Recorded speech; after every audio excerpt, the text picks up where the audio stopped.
हरे कृष्णा, राधे राधे। मेरे प्यारे भाइयों एवं बंधुओं, आज पाप मोचनी एकादशी है। आज 5 अप्रैल दिन शुक्रवार है।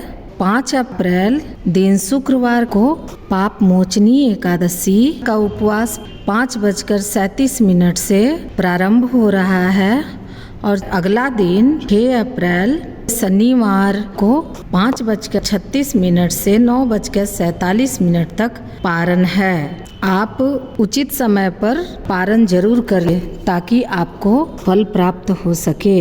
आप द्वादशी को आप सोने, चांदी या द्रव्य खाद्य पदार्थ की वस्तुएं दान करके ही आप पारण करें।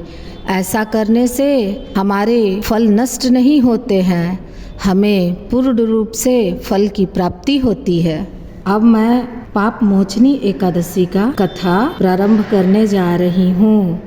युधिष्ठिर महाराज ने भगवान श्री कृष्ण से चैत्र मास के कृष्ण पक्ष की एकादशी के बारे में जानने की इच्छा प्रकट की तो वे बोले, राजेंद्र, मैं तुम्हें इस विषय में एक पाप नाशक उपाख्यान सुनाऊंगा जिसे चक्रवर्ती नरेश मंधाता के पूछने पर महर्षि लोमस ने कहा था। मान्यधाता ने पूछा, भगवान, मैं लोगों के हित की इच्छा से यह सुनना चाहता हूँ कि चैत्र मास के कृष्ण पक्ष में किस नाम की एकादशी होती है, उसकी क्या विधि है तथा उससे किस फल की प्राप्ति होती है। कृपया ये सब बातें मुझे बताइए।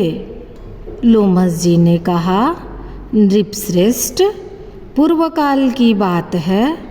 अप्सराओं से सेवित चैत्र रथ नामक वन में, जहाँ गंधर्व की कन्याएं अपने किंकरों के साथ बाजे बजाती हुई विहार करती है, मंजू घोषा नामक अप्सरा मुनिवर मेधावी को मोहित करने के लिए गई।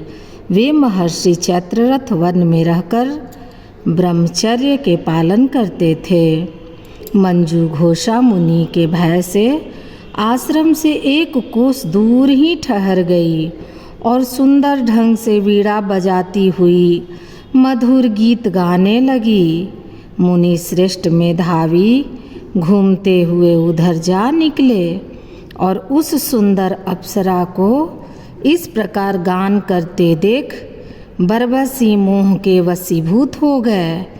मुनि की ऐसी अवस्था देख मंजू घोषा उनके समीप आई और वीणा नीचे रखकर उनका आलिंगन करने लगी। मेधावी भी उनके साथ रमण करने लगे। रात और दिन का भी उन्हें भान न रहा। इस प्रकार उन्हें बहुत दिन व्यतीत हो गए। मंजू घोषा देवलोक में जाने को तैयार हुई। जाते समय उसने मुनि श्रेष्ठ मेधावी से कहा, ब्राह्मण, अब मुझे अपने देश जाने की आज्ञा दीजिए।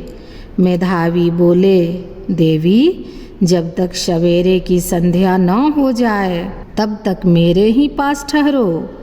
अप्सरा ने कहा, विप्रवर, अब तक न जाने कितनी ही संध्याएं चली गई। मुझ पर कृपा करके बीते हुए समय का विचार तो कीजिए। लोमस जी ने कहा, राजन, अप्सरा की बात सुनकर मेधावी चकित हो उठे। उस समय उन्होंने बीते हुए समय का हिसाब लगाया तो मालूम हुआ कि उसके साथ रहते हुए उन्हें 57 वर्ष हो गए। उसे अपनी तपस्या का विनाश करने वाली जानकर मुनि को उस पर बड़ा क्रोध आया।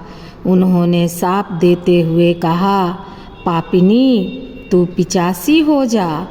मुनि के शाप से दग्ध होकर वह विनय से नतमस्तक हो बोली, विप्रवर, मेरे शाप का उद्धार कीजिए। 7 वाक्य बोलने या 7 पद साथ साथ चलने मात्र से ही सत्पुरुषों के साथ मैत्री हो जाती है। ब्राह्मण, मैं तो आपके साथ अनेक वर्ष व्यतीत किए हैं, अतः स्वामिन मुझ पर कृपा कीजिए।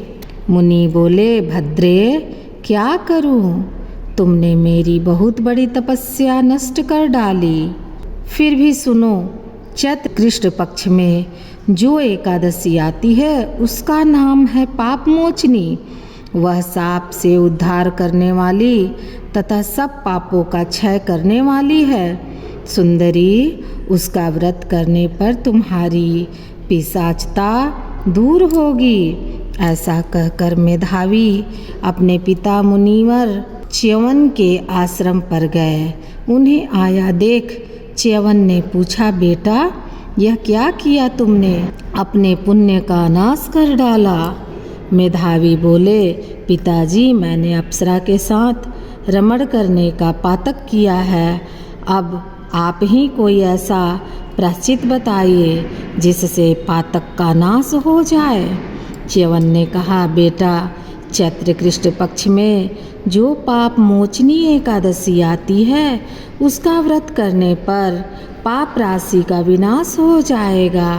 पिता का यह कथन सुनकर मेधावी ने उस व्रत का अनुष्ठान किया। इससे उनका पाप नष्ट हो गया और वे पुनः तपस्या से परिपूर्ण हो गए। इसी प्रकार मंजू घोषा ने भी इस उत्तम व्रत का पालन किया।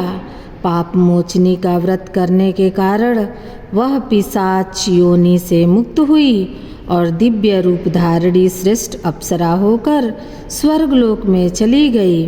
भगवान श्री कृष्ण कहते हैं, राजन, जो श्रेष्ठ मनुष्य पाप मोचनी एकादशी का व्रत करते हैं उनके सारे पाप नष्ट हो जाते हैं। इसको पढ़ने और सुनने से सहस्त्र गोदान का फल मिलता है। ब्रह्म हत्या, सुवर्ण की चोरी, सुरापान और गुरु पत्नी गमन करने वाले महापाता की भी इस व्रत को करने से पाप मुक्त हो जाते हैं। यह व्रत बहुत पुण्यमय है। इसीलिए हम सभी लोगों को एकादशी का व्रत अवश्य करनी चाहिए। हरे कृष्णा, राधे राधे। अगर आपको मेरा ये कथा अच्छा लगे तो आप लाइक करें, शेयर करें और सब्सक्राइब करें। हरे कृष्णा, राधे राधे, जय श्री कृष्ण।